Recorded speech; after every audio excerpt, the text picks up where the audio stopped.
They don't wear uniforms. They don't appear on television. They don't campaign for votes. Yet they control billions of dollars, entire cities, and even governments. From the shadows of Italy to the deserts of Mexico, a hidden empire exists. An empire built on loyalty, fear, money, and silence. But the big question is this: who really controls the underworld, the mafias or the cartels? Most people think crime is disorganized and chaotic, but organized crime is actually structured like a company.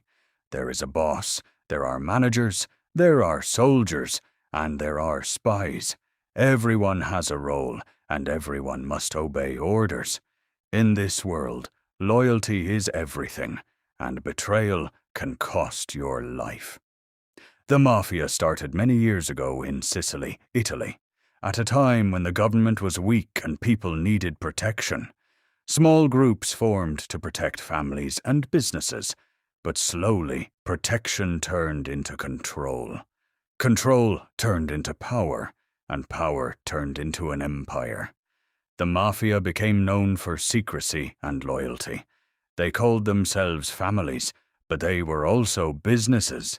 They controlled shops, markets, construction, and transportation. Business owners paid them money for protection.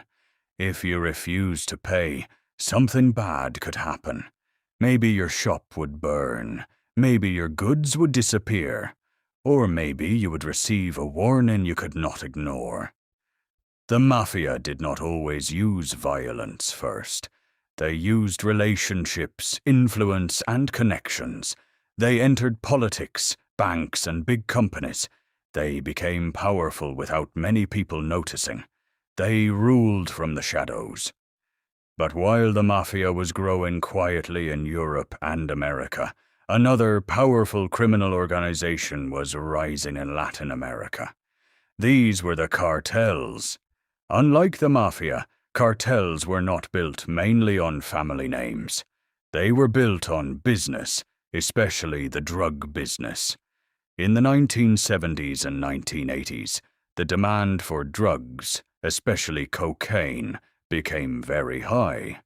And where there is high demand, there is a lot of money.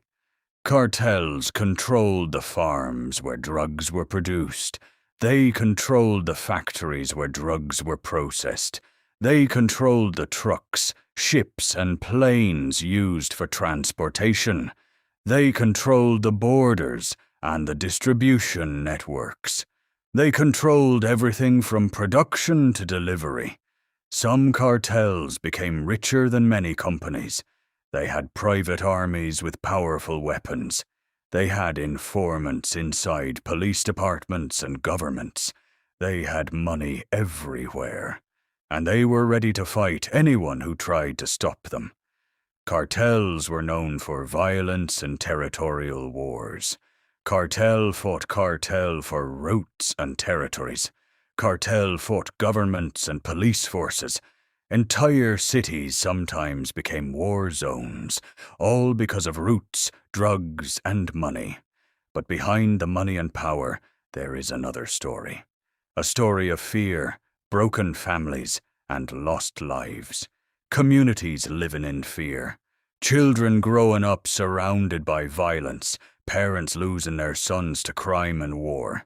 People often see the luxury cars, big houses, and expensive lifestyle. But they don't see the fear and danger behind that lifestyle. They don't see the lives destroyed. They don't see the price that's paid for that money. The Mafia moves quietly and builds power slowly.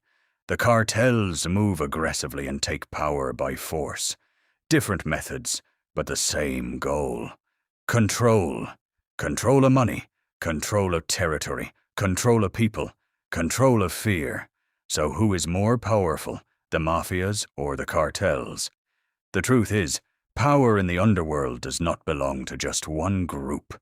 It belongs to whoever controls money, loyalty, and fear. And somewhere in the world right now, deals are being made. Money is moving. Orders are being given. and most people will never know. Because the most powerful empires in a world are not always the ones you see on the map. Some empires operate in the shadows, and they are still growing.